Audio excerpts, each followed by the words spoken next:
தலைப்பு செய்திகள். யாழ் செம்மணி புதைகுழி எலும்புக்கூடுகள் 118 ஆக உயர்வு. உயிர்த்த ஞாயிறு குண்டு தாக்குதல்கள் சம்பவம் தொடர்பான பி அறிக்கை சமர்ப்பிக்கப்படவில்லை. முன்னாள் ஜனாதிபதிகளின் சலுகைகள் குறைப்பு வர்த்தமானி வெளியீடு. இம்ரான்கானின் ஆதரவாளர்கள் 126 பேருக்கு 10 ஆண்டுகள் சிறை. இனி விரிவான செய்திகள். செம்மணி புதைக்குழியில் இன்று புதிதாக 3 மண்டையோட்டு தொகுதிகள் அடையாளம் காணப்பட்டுள்ளதுடன் மொத்தமாக இதுவரை 118 மண்டையோட்டு தொகுதிகள் அடையாளம் காணப்பட்டிருப்பதாக சட்டத்தரணி நிரஞ்சன் தெரிவித்துள்ளார். செம்மணி சித்துப்பாத்தி இந்து மயானத்தில் இடம்பெறும் 2வது கட்ட அகழ்வு பணியின் 26வது நாளாக இன்று மேலும் 3 புதிய மனித எலும்பு தொகுதிகள் கண்டுபிடிக்கப்பட்டுள்ளதாக சட்டத்தரணி மேலும் தெரிவித்துள்ளார். இதனுடன் தற்போது வரை அடையாளம் காணப்பட்ட எலும்பு தொகுதிகளின் எண்ணிக்கை 118ஆக அதிகரித்துள்ளது. மொத்தமாக இதுவரை 118 மண்டையோட்டு தொகுதிகள் அடையாளம் காணப்பட்டிருக்கின்றன. அத்தோடு 3 மண்டையோட்டு தொகுதிகள் முழுமையாக அகழ்ந்தெடுக்கப்பட்டு நீதிமன்றத்தின் கட்டுக்காவலுக்குள் வழங்கப்பட்டுள்ளன. இந்நிலையில் இதுவரை 105 மண்டையோட்டு தொகுதிகள் அகழ்ந்தெடுக்கப்பட்டு பாதுகாப்பாக சட்ட வைத்தியரிடம் கையளிக்கப்பட்டுள்ளன. தொடர்ந்தும் 27வது நாளாக அகழ்வு பணி நாளை நடைபெறவிருக்கின்றது என்றும் அவர் மேலும் தெரிவித்துள்ளார்.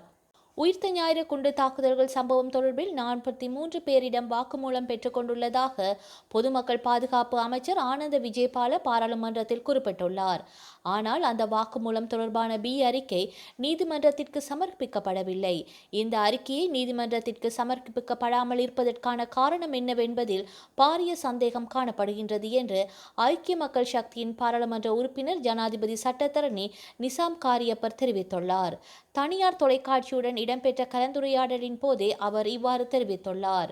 அங்கு அவர் மேலும் தெரிவித்துள்ளதாவது: 2025ஆம் ஆண்டு ஜனவரி மாதம் 7ஆம் திகதியன்று பாராளுமன்றத்தில் உயிர்த்த ஞாயிறு குண்டு தாக்குதல் சம்பவம் தொடர்பான விசாரணைகளின் முன்னேற்றம் குறித்து பொதுமக்கள் பாதுகாப்பு மற்றும் பாராளுமன்ற அலுவல்கள் அமைச்சர் ஆனந்த விஜயபாலிடம் கேள்வி எழுப்பப்பட்டது.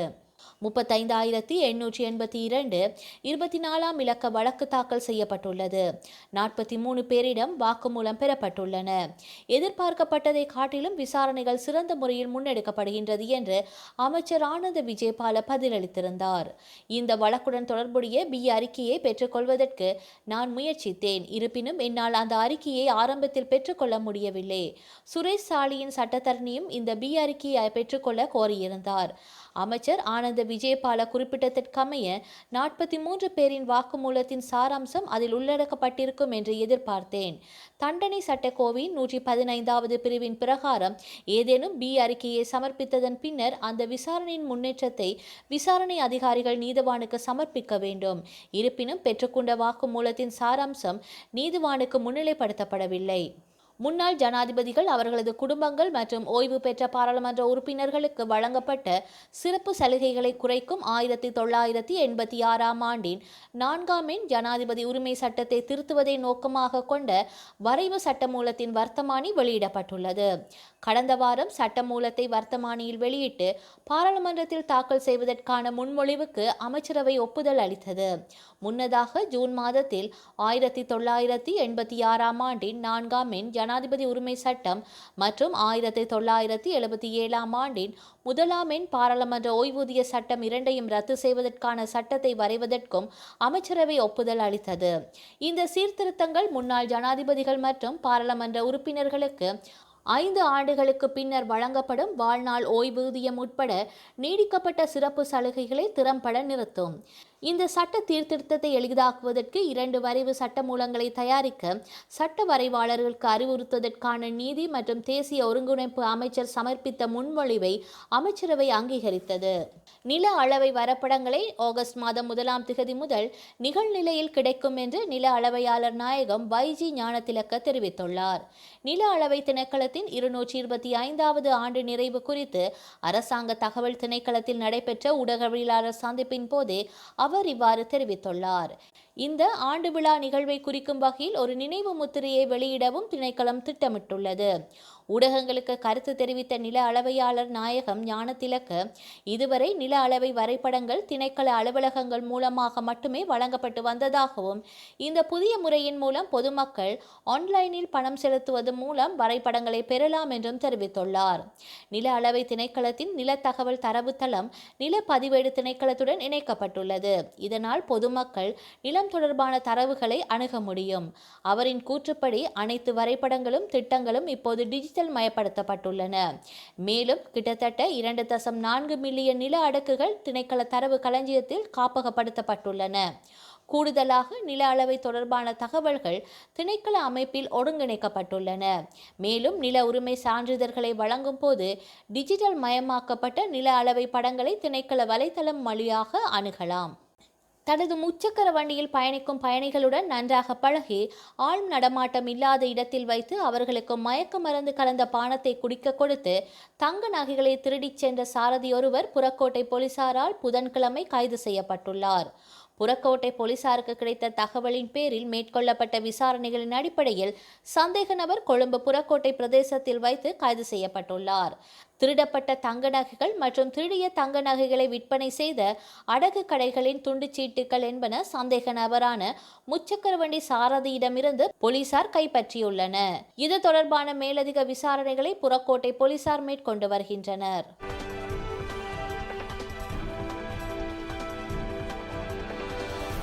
அமெரிக்காவின் கலிபோர்னியாவில் விமானி பயிற்சியில் ஈடுபட்டிருந்த போது F-35 போர் விமானம் விபத்துக்குள்ளானதாக அமெரிக்க கடற்படை அறிவித்துள்ளது. அமெரிக்க நேரப்படி நேற்று காலை சுமார் 6:30 மணியளவில் கலிபோர்னியாவின் பிரான்சிஸ்கோ நகரத்திலிருந்து 64 கிலோமீட்டர் தொலைவில் விமானம் விபத்துக்குள்ளாகியுள்ளது. விமானம் விபத்துக்குள்ளாவதற்கு முன்னர் விமானி பாராசூட்டின் உதவியுடன் வெளியே குதித்து தரையிறங்கியதாக தெரிவிக்கப்படுகின்றது. சம்பவத்தில் காயமடைந்த விமானி மருத்துவமனைக்கு கொண்டு செல்லப்பட்டதாக அதிகாரிகள் தெரிவித்துள்ளனர். விபத்து தொடர்பான வீடியோ தற்போது சமூக ஊடகங்களில் வைரலாகி வருகின்றன. சவுதி அரேபியாவின் தாயிப் நகரிலுள்ள கிரீன் மவுண்டன் பூங்காவில் ராட்டினம் ஒன்று 2ஆக உடைந்ததில் 23 பேர் காயமடைந்துள்ளனர். 3 படுகாயமடைந்துள்ளனர். பூங்காவில் 360 டிகிரி என்று அழைக்கப்படும் ராட்டினர் சுழலும் போது அதை தாங்கும் கம்பம் 2ஆக உடைந்து பயங்கர சத்தத்துடன் கீழே விழுந்தது. இதனால் சவாரியில் இருந்தவர்கள் அலறி துடித்தனர். இது தொடர்பான வீடியோ சமூக வலைதளங்களில் வைரலாகி வருகின்றது. காயமடைந்தவர்களுக்கு முதலுதவி அளிக்கப்பட்டு மருத்துவமனைக்கு கொண்டு செல்லப்பட்டனர்.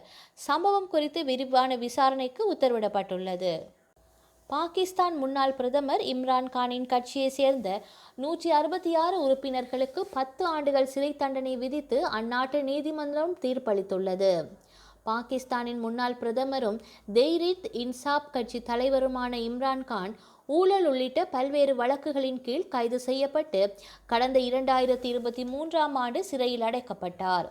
இந்த சம்பவத்தின் போது பஞ்சாப் மாகாணத்தில் அவரது ஆதரவாளர்கள் நடத்திய போராட்டமானது கலவரமாக மாறியது.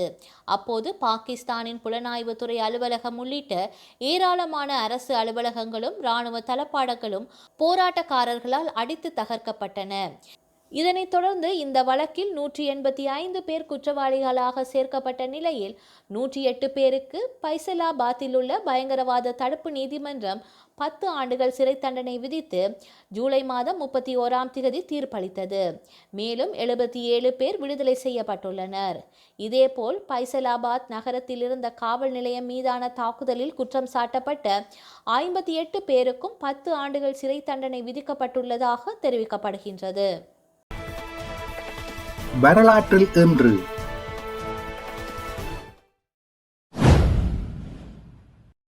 1914 இலங்கையில் மன்னாருக்கும் மதவாச்சிக்கும் இடையில் பகல் நேர தொடருந்து சேவை ஆரம்பிக்கப்பட்டது. 1936 பெர்லினில் 11வது ஒலிம்பிக் விளையாட்டுக்களை ஹிட்லர் ஆரம்பித்து வைத்தார். 1966 டெக்சாஸ் பல்கலைக்கழகத்தில் இடம்பெற்ற துப்பாக்கிச் சூட்டு சம்பவத்தில் 16 பேர் கொல்லப்பட்டனர். 1988 லண்டனில் இராணுவ முகாம் ஒன்றின் மீது ஐரிய குடியரசுப் படையினர் குண்டு தாக்குதல் நடத்தியதில் ஒரு இராணுவ வீரர் கொல்லப்பட்டார். செய்திகளை உடனுக்குடன் தெரிந்து கொள்ள உடனே சப்ஸ்கிரைப் செய்து பெல் பட்டனை கிளிக் பண்ணவும். மேலதிக செய்திகளை தமிழ் தாய் இணையதளத்தில் பார்வையிடலாம்.